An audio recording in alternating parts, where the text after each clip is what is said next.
أعوذ بالله من الشيطان الرجيم بسم الله الرحمن الرحيم سبحانك لا علم لنا إلا ما علمتنا إنك أنت العليم الحكيم الحمد لله رب العالمين صلی اللہ علیہ نبی الأمی وآلہ وسلم۔ السلام علیکم ورحمۃ اللہ وبرکاتہ۔ جی جناب، کیسے ہیں؟ خوشبو قرآن کی مہک سے اپنی قلبی کیفیتوں کو معطر اور منور کرنے والے سب ساتھی، میں امید کرتی ہوں کہ خوشبو قرآن کا قرآن فہمی کا سفر سب لوگ محبت اور ادب اور احترام کے ساتھ جذبہ مودت کے براق پر سوار ہو کر رہے ہیں کہ یہ جذبہ ہی دراصل روح اعمال اور روح دین ہے، اور محمد صلی اللہ علیہ وسلم اور آل محمد صلی اللہ علیہ وسلم کی محبت اور مودت اور ولایت علی علیہ السلام کا عقیدہ لے کر کیے جانے والے اعمال براق مودت پر سوار ہو کر عرش کی بلندیوں پر چڑھتے ہیں۔ میرا رب ہمیں فہم عطا فرمائے۔ ہمارا سلسلہ گفتگو سورہ ابراہیم کی آیت شجرہ پر ہوتے ہوئے سورہ نور کی آیت نور پر چل رہا ہے، اور رب نے آیت نور کے آخر میں فرمایا کہ واللہ یہدی لنورہ من یشاء، اور ملا نے من یشاء کا ترجمہ ہمیشہ یہی کیا کہ جس کو اللہ چاہتا ہے اپنے نور کی ہدایت دیتا ہے۔ اسی طرح سے وتعز من تشاء وتذل من تشاء ہے، اور اسی طرح سے قرآن میں جہاں بھی لفظ من تشاء کا استعمال ہوا تو اس سے مراد اللہ کی چاہت لی گئی، حالانکہ معرفت کچھ اور سمجھاتی ہے کہ اللہ کریم عادل ہے۔ اللہ کریم عزت اسے دیتا ہے جو عزت کے حصول کا خواہش مند ہوتا ہے اور عزت کے حصول کے لیے عمل کرتا ہے۔ وَتُذِلُّ مَن تَشَاءُ سے مراد بھی یہی ہے کہ بندہ خود ذلیل ہونا چاہے اور اعمال ایسے کرے تو اللہ بھی اس کو وہی انجام ملا دیتا ہے۔ اسی طرح سے ہدایت اور گمراہی کا معاملہ ہے کہ ہو ہی نہیں سکتا کہ بندہ طالب ہدایت ہو، آقا و مولا صلی اللہ علیہ وسلم اور آل محمد صلی اللہ علیہ وسلم سے محبت اور مودت رکھنے والا ہو اور رب اسے اپنی مشیت سے ہدایت نہ دے۔ بین اسی طرح سے بندہ شیطانی دھوکے کا شکار ہو اور اپنے اعمال کو ہی اپنے لیے توش آخرت سمجھ کر طغیانی اور سرکشی میں جی رہا ہو، اور ولایت علی علیہ السلام اور مودت اہل بیت علیہم السلام اس کے عقیدہ و عمل کا حصہ نہ ہو، تو پھر رب کریم اسے اس کی چنی ہوئی راہ پر دور کی گمراہی میں چھوڑ دیتا ہے۔ الیاذ باللہ، اللہ ہمیں اپنی رحمت کے سائے میں محفوظ رکھے۔ اور سورہ نور کے آخر میں بھی یہی فرمایا کہ جو بندہ بھی اپنے زمانے کے امام کی معرفت حاصل کرنا چاہے گا اور وسیلہ بنائے گا اپنے زمانے کے امام کو، تو اللہ کریم اس کی چاہت میں اپنی مشیت اور ارادہ شامل کر دیتا ہے۔ آگے اسی آیت کی جزیات پر بات کرتے ہیں۔ پہلے محمد صلی اللہ علیہ وسلم سے لے کر آخری محمد امام مہدی علیہ السلام تک یہ سب اللہ کے نور کی مسلیں ہیں۔ سوچنے والی بات ہے کہ جب پہلے محمد صلی اللہ علیہ وسلم کے بارے میں رب نے فرما دیا کہ میرے نور کی ایک مسل ہے، اور مسل کہتے ہیں نمونے کو، اور یاد رکھیں مثل عربی میں میم کے نیچے زیر ہو تو اس کو کہتے ہیں ہو بہو شے، اور بین ہی شے جو کہ ذات میں شریک ہو اسے مثل کہتے ہیں، اور مثل کہتے ہیں نمونے کو۔ اللہ کریم اپنے لیے فرماتا ہے لیسا کمثلہ شیء، اللہ اکبر، اللہ کریم کی کوئی مثل نہیں ہے، کوئی چیز بھی اللہ کریم کی مثل نہیں ہے۔ جیسا کہ سمجھیں کہ آپ سے بات کرتے ہوئے میں اسپیکر میں بات کر رہی ہوں، اور اگر میں کسی اور گھر میں جا کر درس قرآن لوں اور وہاں بھی اسپیکر لگا ہوا ہو، لیکن وہ اسپیکر یہ نہیں ہوگا، اس کی مثل ہوگا۔ اگر یہی اسپیکر اٹھا کر میں لے جاؤں تو پھر مثل ہوگا، یعنی جو کام یہ اسپیکر کر رہا ہے وہی کام جو ہے وہ کسی گھر میں کوئی اور اسپیکر کر رہا ہے، تو ایک اسپیکر دوسرے اسپیکر کی مثل تو ہو سکتا ہے، مثل نہیں ہو سکتا۔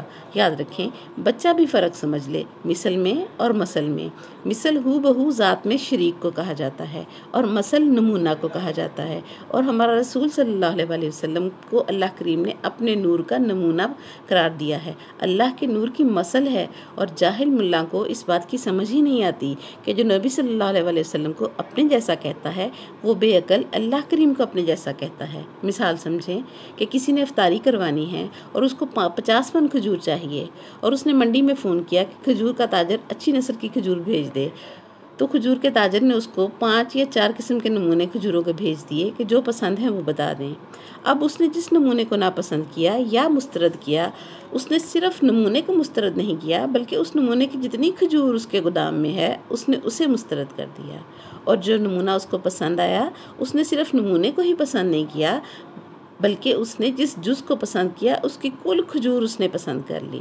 اب اللہ کریم نے دیکھا کہ میں بدن نہیں رکھتا، اور اگر مخلوق کے ذہن میں یہ خیال آئے کہ میں کیسا ہو سکتا ہوں، تو میں نے حسنین کریمین کے نانا محمد رسول اللہ صلی اللہ علیہ وسلم کو اپنا نمونہ بنا کر زمین پر اتار دیا۔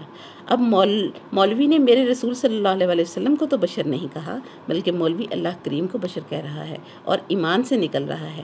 یاد رکھیں، ہمارا رسول صلی اللہ علیہ وسلم اللہ کریم کے نور کا نمونہ ہے۔ سمجھیں کہ رسول کریم صلی اللہ علیہ وسلم نمونہ بنا کر بھیجے گئے اور کافی تھے، حالانکہ ذرے کی مثال دے کر عرش کو سمجھا نہیں جا سکتا، اور ہمیں تو مخلوق کی مثالوں سے خالق کو سمجھنا ہے۔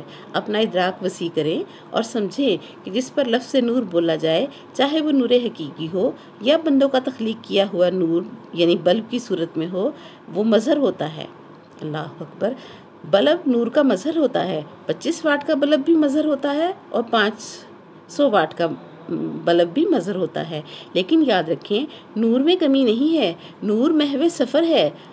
آگے جتنا ظرف اور سائز کا مظہر ہوتا ہے اتنا ہی نظر آتا ہے۔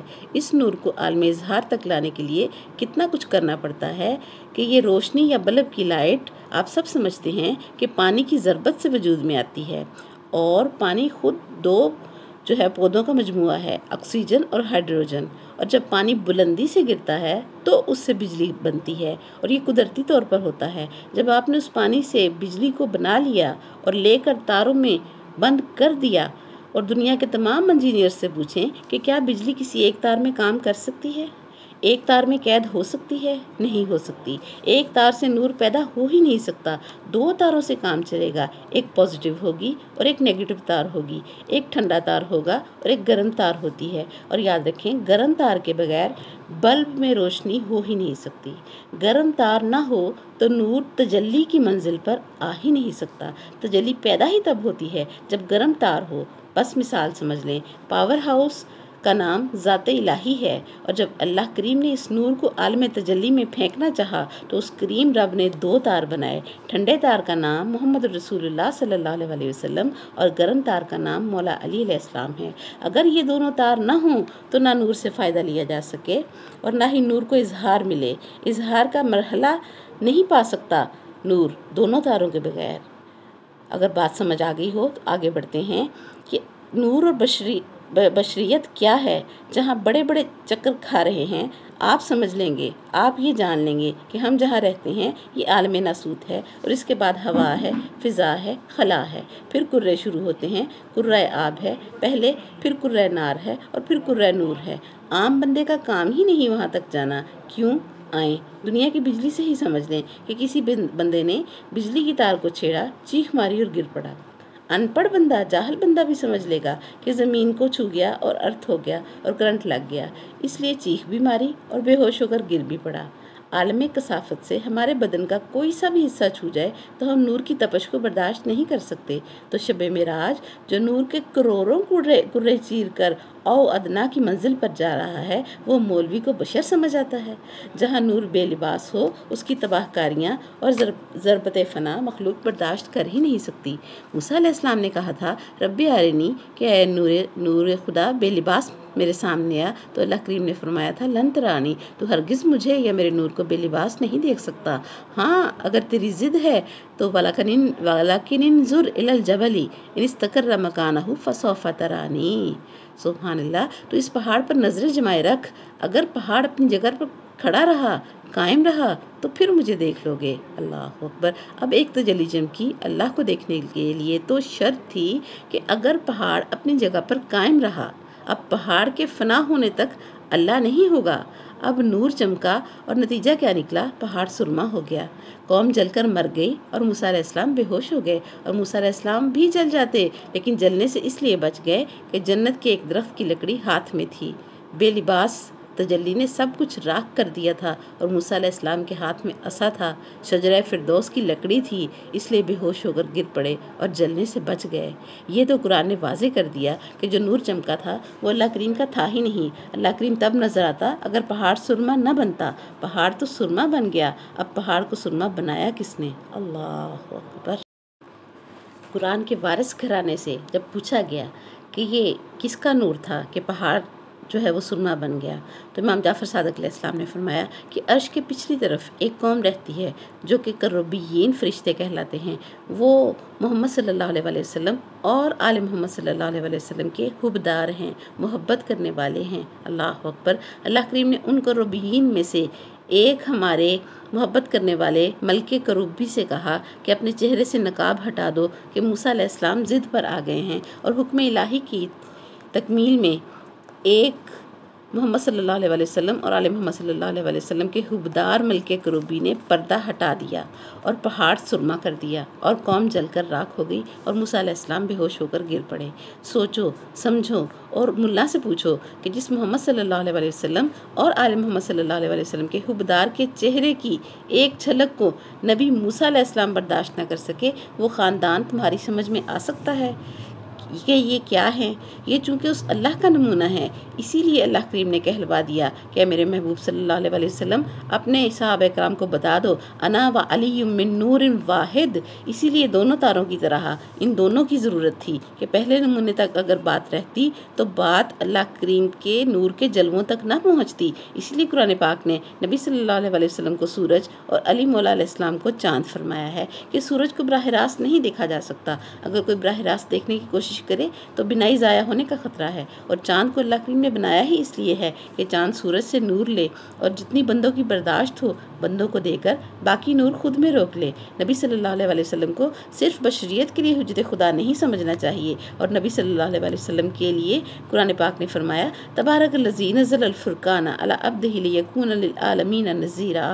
سبحان اللہ! اللہ کریم فرما رہا ہے برکت والی ہے وہ ذات جس نے فرقان کو نازل کیا، اور اس نے اپنے رسول کو عالمین کے لیے نذیر بنا کر بھیجا۔ اور عالمین کسے کہتے ہیں؟ کہ جس شے کا وہ رب العالمین ہے، اس شے کے لیے میرا رسول صلی اللہ علیہ وآلہ وسلم نذیر ہے۔ اب فیصلہ کیا ہوا کہ ہمیں ہدایت کرے تو بشر ہونا چاہیے، لیکن میرا رسول صلی اللہ علیہ وآلہ وسلم تو جنوں اور فرشتوں کا بھی ہادی ہے، انبیاء علیہ السلام کا بھی ہادی ہے، اور 80,000 عالم ہیں، اور میرا رسول صلی اللہ علیہ وآلہ وسلم جس عالم میں ہوتے ہیں اس عالم کا ان کے اوپر لباس ہوتا ہے۔ جیسے ہم گرمیوں میں گرمی کے باریک لباس پہنتے ہیں اور سردیوں میں موٹے اور اون والے لباس پہنتے ہیں، کیا لباس بدلنے سے ہماری جنس بدل جاتی ہے؟ نہیں بدلتی۔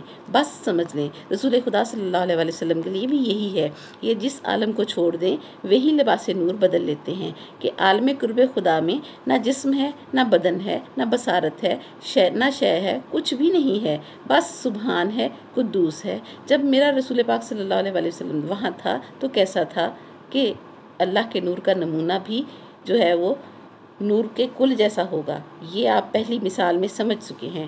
وہاں جیسا بھی وہ تھا ویسا ہی ہمارا نبی صلی اللہ علیہ وآلہ وسلم تھا اور اس کا خاندان تھا۔ اب عالم ہویت میں آ کر ہویت کا لباس بدل لیا۔ اب نبی کریم صلی اللہ علیہ وآلہ وسلم کو اللہ کریم نے زمین پر اتارنا تھا، عالم لاہوت میں لاہوتی لباس، عالم ہاہوت میں ہاہوتی لباس پہنا دیا، عالم عظمت میں عظمت کا لباس، اور عالم رحمت میں لباس رحمت جو ہے وہ میرے نبی پاک صلی اللہ علیہ وآلہ وسلم نے اوڑھ لیا۔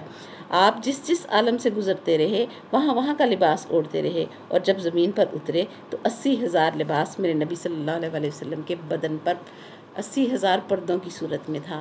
آج کے لیے اتنا ہی، وآخر دعوانا ان الحمدللہ رب العالمین۔ زندگی رہی تو اس آیت کی جزیات پر مزید کل بات کریں گے۔ سبحانک اللہم و بحمدک ونشہد ان لا الہ الا انت نستغفرک ونتوب الیک۔ السلام علیکم ورحمۃ اللہ وبرکاتہ۔